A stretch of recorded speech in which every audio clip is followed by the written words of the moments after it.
ষষ্ঠ শ্রেণীর প্রিয় শিক্ষার্থী এসআলদার স্যার ইউটিউব চ্যানেল থেকে তোমাদের সবাইকে স্বাগতম। আজকে গণিত কষে দেখি 16.1 এই অধ্যায়ের অর্থাৎ 16 অধ্যায়ের সম্পূর্ণ সমাধান নিয়ে আমি আলোচনা করব।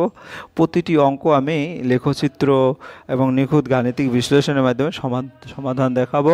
তোমরা যারা আমার এই চ্যানেলটাকে এখনও সাবস্ক্রাইব করো নাই তারা এখন এই চ্যানেলটাকে সাবস্ক্রাইব করো, যাতে পরবর্তীতে আমার এই চ্যানেলে আরও যত সমস্ত ভিডিও দিই তা দেখতে পাও। ঠিক আছে, আজ দেরি নয়। হ্যাঁ, আলোচনার শুরুতেই আমি যদি বলি, এখানে টোটালি প্রশ্ন আছে তোমাদের কতটি প্রশ্ন আছে? টোটাল প্রশ্ন আছে 6টি, কিন্তু 6টি প্রশ্নের মধ্যে আবার একাধিক প্রশ্ন আছে। যেমন এই 1 নম্বর, 1-এর মধ্যে এ পর্যন্ত, 2 নম্বর, 3 নম্বর, 4 নম্বর, 5 নম্বর, 6 নম্বর, এরকম প্রতিটা প্রশ্নের উত্তরে আমি এই ভিডিওতে দেবো। কাজে তোমরা টেনে টেনে না দেখে পুরোটা যদি দেখো তাহলে সম্পূর্ণ অধ্যায়টাই তোমার আয়ত্ত এসে যাবে। এখানে দেখো সংখ্যারেখায় তৈরি করে নিচের সংখ্যারেখায় দেখা এবং নাম দেই। তাহলে বি থেকে এই পর্যন্ত যদি এ বিন্দু যে অবস্থানে আছে সেটা হচ্ছে +5, বি বিন্দু যে অবস্থানে আছে সেটা হচ্ছে -2, ঠিক আছে, এবং সি বিন্দু যে অবস্থানে আছে সেটা হচ্ছে +3, ডি বিন্দু যে অবস্থানে আছে -6, ই বিন্দু +2 এবং এফ বিন্দু হচ্ছে -5। এভাবে দেওয়া আছে। আমার প্রথম প্রশ্ন, সংখ্যারেখা তৈরি করে নিচের সংখ্যাগুলো সংখ্যারেখায় দেখাই, বি থেকে ই এর দূরত্ব মাপি। তাহলে আমরা যদি একটু দেখি, তাহলে এখানে তোমার বি কোথায় আছে? বি হচ্ছে তোমার এই যে বিন্দুটা আছে, ঠিক আছে, বি, এবং ই কোথায় আছে? এই যে ই আছে। তাই আমি যদি সংখ্যারেখা ঘর মাপি, তাহলে দেখো 1টি ঘর, 2টি ঘর, 3টি ঘর, 4টি ঘর, এখানে 4টি ঘর আছে। তাহলে আমি যদি বি থেকে ই এর দূরত্ব দেখি, যে কোনো একটা বিন্দু তুমি আগে নিয়ে, যেমন বি এর অবস্থান আছে -2তে, -2 বিয়োগ, এখানে মাঝখানে চিহ্নটা বিয়োগ হবে, এবং এখানে কি +2, এর অবস্থান আছে +2 মানে +2। তাহলে এভাবে তোমরা লিখে দেবে। তাই -2 প্লাসে মাইনাসে মাইনাস হয়। তোমরা আগের ভিডিওতে তোমরা যারা কোনভাবে কি চিহ্ন পরিবর্তন হয় আমি আগের ভিডিওতে দেখিয়েছি, 16.1 এবং 16.2 নিজে করে ওই ভিডিওটি দেখলে তোমরা এটা বুঝতে পারবে। ঠিক আছে, তাহলে -2 মানে -4, অর্থাৎ 4 ঘর, উত্তর হবে 4 ঘর। এরপরে যদি বি নম্বরে যাই, এ ও বি, এ কত ঘর ডান দিকে মাপি। তাহলে এ এবং বি এর, এ হচ্ছে বি এর কত ঘর ডান দিকে, তাহলে বি এর কত ঘর ডান দিকে? এটা হচ্ছে বি আর এটা হচ্ছে এ, এই যে বি এ। তাহলে এখানে কত ঘর ডান দিকে হবে? 1 2 3 4 5 6 7 ঘর ডান দিকে। আমরা একটু ক্যালকুলেশন করে দেখি।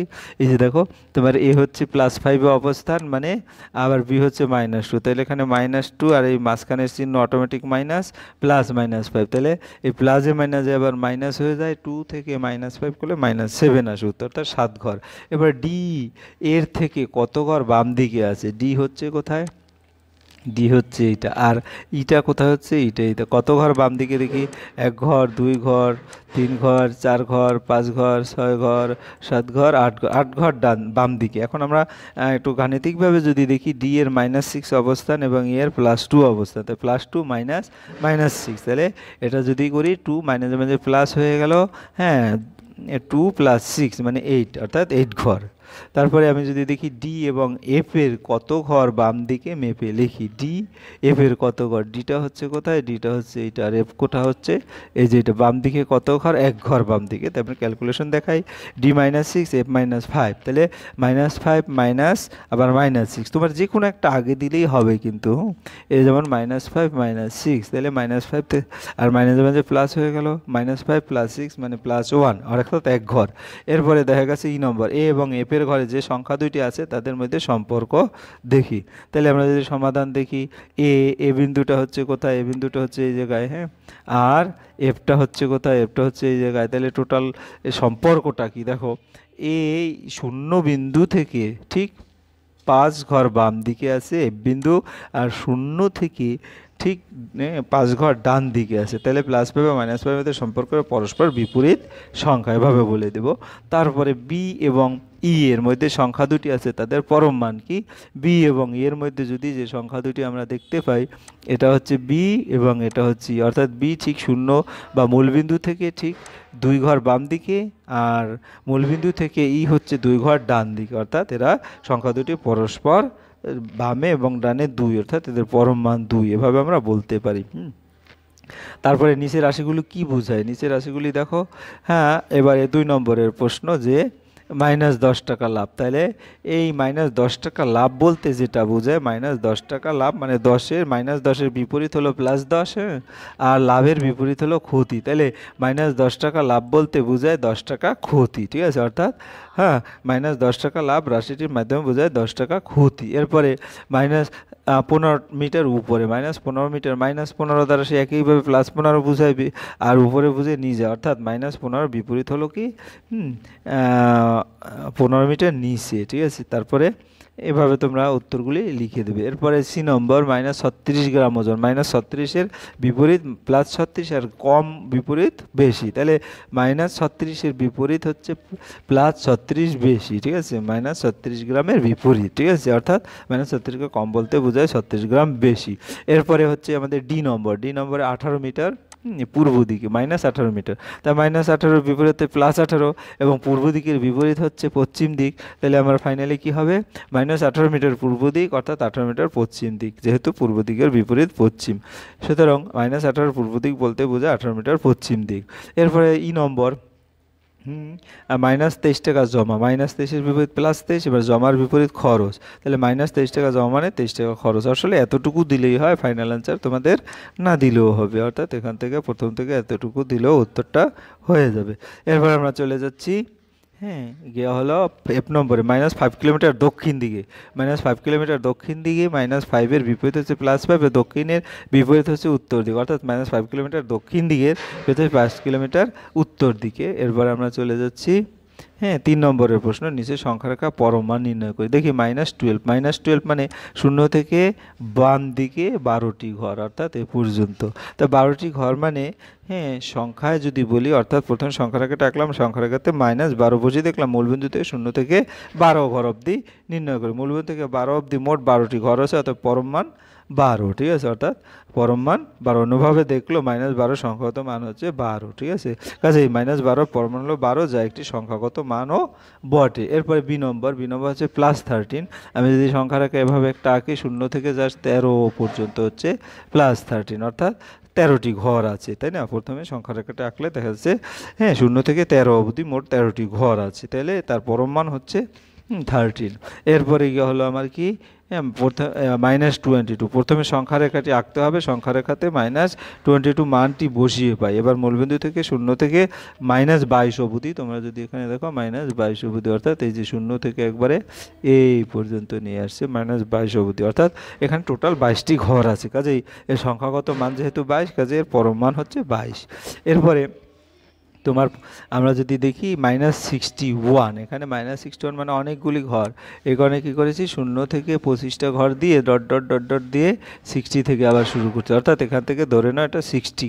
তাহলে -60 মানে মূলবিন্দু বা শূন্যবিন্দু থেকে বাম দিকে 61টি ঘর আছে। তো 61টি ঘর হয়, তার পরম মানও হচ্ছে 61। ওই একইভাবে এক প্যাটার্নে তোমরা কথাগুলি লিখে দিবে। এরপরে হচ্ছে, হ্যাঁ, +13 মানে হচ্ছে সংখ্যা রেখা যদি দেখি এখানে +17 মানে এই যে, অর্থাৎ 0 থেকে ডান দিকে ঠিক 17টি ঘর। তো 17টি ঘর মানে সংখ্যা রেখায়, হ্যাঁ, পরম মানও হবে +17, ঠিক আছে? 4 নম্বরের প্রশ্নে চলে যাচ্ছি।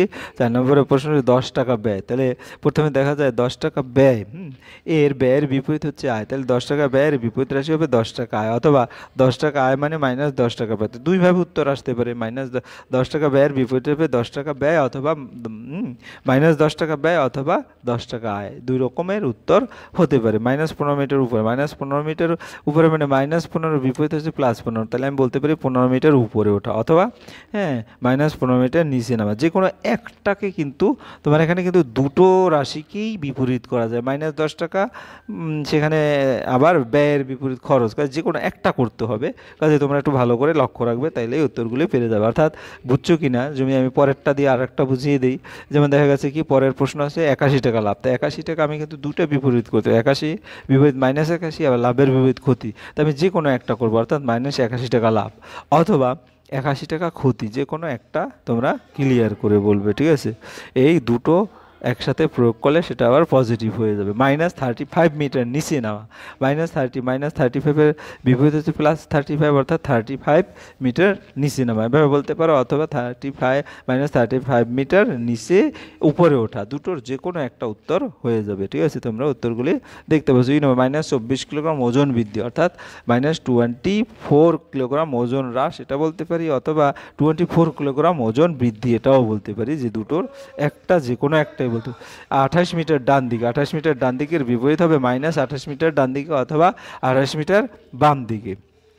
এরপরে -9 কিলোগ্রাম ওজন হ্রাস, মানে হ্যাঁ 9 কিলোগ্রাম ওজন বৃদ্ধি, -9 কিলোগ্রাম ওজন বৃদ্ধি অথবা 9 কিলোগ্রাম ওজন হ্রাস, যে কোনো একটা উত্তর দিলেই হয়ে যাবে। এরপরে 5 নম্বরের প্রশ্ন যদি দেখো, কোনটা কোন চিহ্ন হবে, আমরা সংখ্যা রেখার মাধ্যমে দেখাই।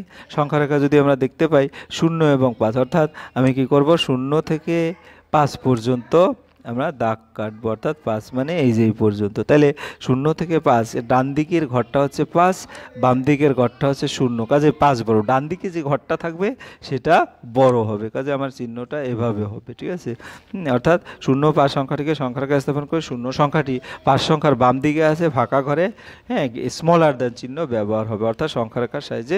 মেইন কথা হচ্ছে তোমার ডান দিকে যে পয়েন্টটা হবে সেটাই বড় হবে সংখ্যা রেখা বসানোর পরে। যেমন 0 এবং 6, তাহলে 0টা হচ্ছে এই যে, আবার -6টা হচ্ছে এই যে, ডান দিকে কোনটাই 0, কাজে 0 বড় হবে, তাই 0 বড় চিহ্নটা আমরা গ্রেটার দেন চিহ্ন এভাবে দিব। ঠিক আছে, এই তাহলে আমরা যদি দেখি ওই কথাগুলি একইভাবে তোমাদের বলতে হবে প্রতিটা অঙ্কের সিস্টেমে, যেটা আমি বলেছি। এরপর তো যদি 6 এবং -6, আমরা যদি +6 থাকে, এটা +6, হ্যাঁ, আর এটা হচ্ছে -6। ঠিক আছে, ডান দিকের সংখ্যাটি হচ্ছে +6, অর্থাৎ 6 সংখ্যাটি -6 সংখ্যার ডান দিকে আছে, কাছে ফাঁকা করে গ্রেটার দেন চিহ্ন বসবে, অর্থাৎ এই চিহ্নটা এরকম বসবে। ঠিক আছে, এরপরে চলে যাচ্ছি 4 নম্বরের প্রশ্নে, -8 এবং -10 মধ্যে কে বড়।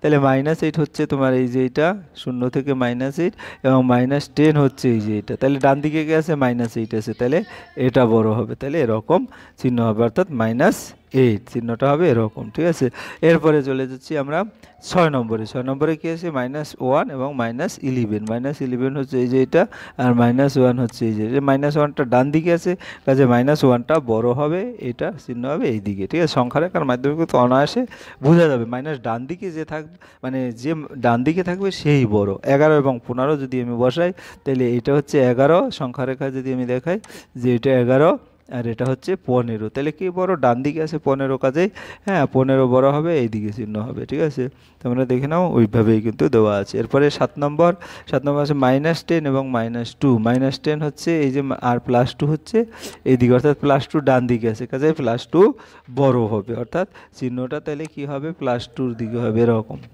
এরপরে আমরা চলে যাচ্ছি 8 নম্বরে, হ্যাঁ -100 এবং -50। -100 বলতে এই যে -100, আর -50 বলতে এই যে -50, কোনটা ডান দিকে আছে, -50 ডান দিকে আছে, কাজে বড় হবে -50। হ্যাঁ, এভাবে তোমরা সব অঙ্ক করবে। এবার 6 নম্বরের প্রশ্নটা যদি দেখি, 6 নম্বরের প্রশ্নটা কি বলেছে, -12 এর চেয়ে ছোট 4টি ঋণাত্মক পূর্ণ সংখ্যা।